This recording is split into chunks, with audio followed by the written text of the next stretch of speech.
जी देखिए, हम राजभवन के गेट नंबर 4 पे हैं। ये सबसे ज्यादा हैपनिंग गेट नहीं है, लेकिन जी मीडिया की एंट्री यहाँ से ही है, क्योंकि फर्स्ट, सेकंड और थर्ड गेट जो है वो सबसे ज्यादा हैपनिंग गेट्स है। जी लेकिन कोई बात नहीं, यहाँ पर कर्मचारी और मीडिया के लिए ही एंट्री है, तो जी सही एंट्री सही।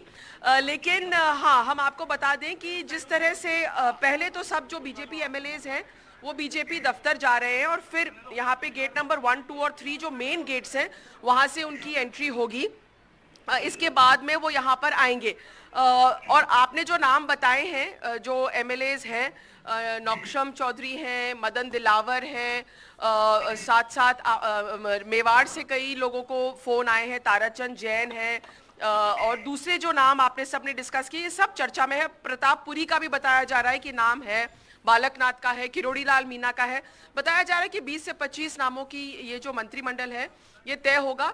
लेकिन इसमें एक इंटरेस्टिंग पहलू ये भी है कि कई एमएलएज हैं जो कह रहे हैं उनको फोन आ रहा है, लेकिन किस चीज के लिए फोन आ रहा है ये नहीं मालूम है। उनको सिर्फ इतना कहा गया है कि आप जयपुर आइए, आपको मंत्रिमंडल में जगह मिलेगी, ये किसी को नहीं कहा गया है। तो मेरे को लगता है कि there could still be a few more surprises as we go in and as the oath taking ceremony begins shortly. नहीं, absolutely, surprises are always there. Harsha ji, BJP की जो मॉडर्न फंक्शनिंग है उसके हिसाब से अंतिम पल तक हो सकता है कि खुद जो नाम चलते हैं, अक्सर वो शायद बीजेपी के जो चेहरे जो मुख्यालय पहुंच रहे थे, हेड ऑफिस, जब सुबह वीरेंद्र मौजूद थे, उन्होंने बात करने की कोशिश की, उनमें से डरते डराते अपना नाम लेने से बच रहे थे, क्योंकि ये बड़ा एस्टैब्लिश हो गया है कि बीजेपी में जिसका नाम चल गया वो उस काम के लिए, उस पद के लिए बाहर है। तो वो भी बड़े इस वक्त पर काफ़ी हेजिटेट कर रहे थे अपना नाम लेने से, चाहे वो जवाहर सिंह बेडम वहाँ पहुँचे थे और बाकी दूसरे नाम पहुँचे थे। हालांकि झावर सिंह खर्रा, उन्होंने सामने आकर ज़रूर कहा है कि उन्हें इस तरह की जानकारी है।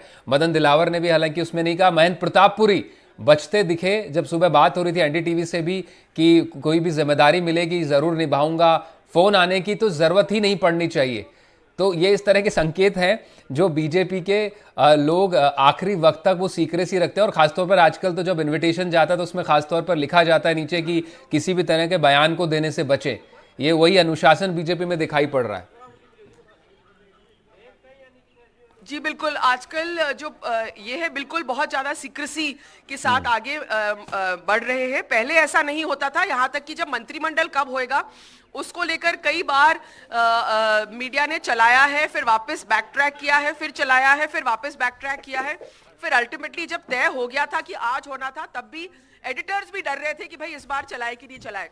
तो सही है, ये जो सीक्रेसी है इसको लेकर कई लोग पशोपेश में पड़ जाते हैं। लेकिन हाँ, जैसे आप कह रहे थे, देखिए इसमें जो मंत्रिमंडल है इसमें उनको जाट, गुज्जर और मीणा जो जाति हैं उनको प्रॉपर तवज्जो देना पड़ेगा, क्योंकि हमने देखा है कि जब सीएम और डेप्यूटी सीएम्स बने हैं तो ये जो प्रबल जातियां हैं राजस्थान में, इनको जगह नहीं मिली है। जी जी जी जी हर्षा, आप क्या लौटेंगे? हेमंत जी का रुख कर रहे थे। हेमंत जी, बात जिन शहरों पर चल रही थी, ईस्टर्न राजस्थान की आप बात कर रहे थे, खासतौर पर नौक्षम चौधरी का नाम हो या फिर किरोड़ी लाल मीणा का नाम हो, या फिर हम जो शेखावटी में बात कर रहे थे झावर सिंह खर्रा की, उसमें बात उभर कर आती है। पश्चिमी राजस्थान को देखें तो महेंद्र प्रतापपुरी का नाम चल रहा है। ये तमाम जो एक कहें कि चारों दिशाओं को बीजेपी साधने की कोशिश में है। खासतौर पर शेखावटी नॉर्थ में जो इस बार भी लीड कांग्रेस ने रखी चुनाव के नतीजों में अपने पास, उसमें सेंध लगाए बिना बीजेपी जो वो एक हैट्रिक बनाना चाह रही राजस्थान में इस बार 2024 लोकसभा में, वो संभव नहीं है। तो वो जाति नहीं, सिर्फ चेहरों को भी देखकर और क्षेत्र के हिसाब से उसको बीजेपी कैटर इन करना चाह रही है। मनीष जी, देखिए, एक तो बड़ी रोचक चीज ये है कि आमतौर पे जो एमएलएज हैं तो मंत्रिमंडल विस्तार के वक्त वो ये अपने मीडिया के लोगों को, जानकार लोगों को कहते थे कि भाई मेरा नाम भी चला देना, मेरा नाम भी चला देना। इस तरह की वो सिफारिशें मीडिया के लोगों के पास आती थी। लेकिन आज इस कदर अनुशासन है बीजेपी में कि लोग अपना नाम चलवाने से रुकवाते हैं कि भाई मेरा नाम मत चलाना, मेरा नाम आप बिल्कुल भी उसमें मीडिया में नहीं चलाएं कि मेरा नाम कोई मंत्रिमंडल के लिए चल रहा है। इस तरह की बातें अब होने लगी हैं और ये वाकई में नई बीजेपी का एक युग है। और इस तरह की, और ये आप एक बात और ये भी बात मान के चलिए कि हो सकता है कि जो लोग मंत्री बन रहे हैं उन्हें केवल 15 मिनट पहले ही ये सूचना दी जाए कि हाँ आप मंत्री बनने जा रहे हैं, क्योंकि सभी एमएलए को केवल ये फोन गया होगा कि भाई आप जयपुर रहिए, उस दिन शपथ ग्रहण समारोह है। तो ये भी एक इस तरह की बातें हो सकती हैं। मीडिया से बात करने में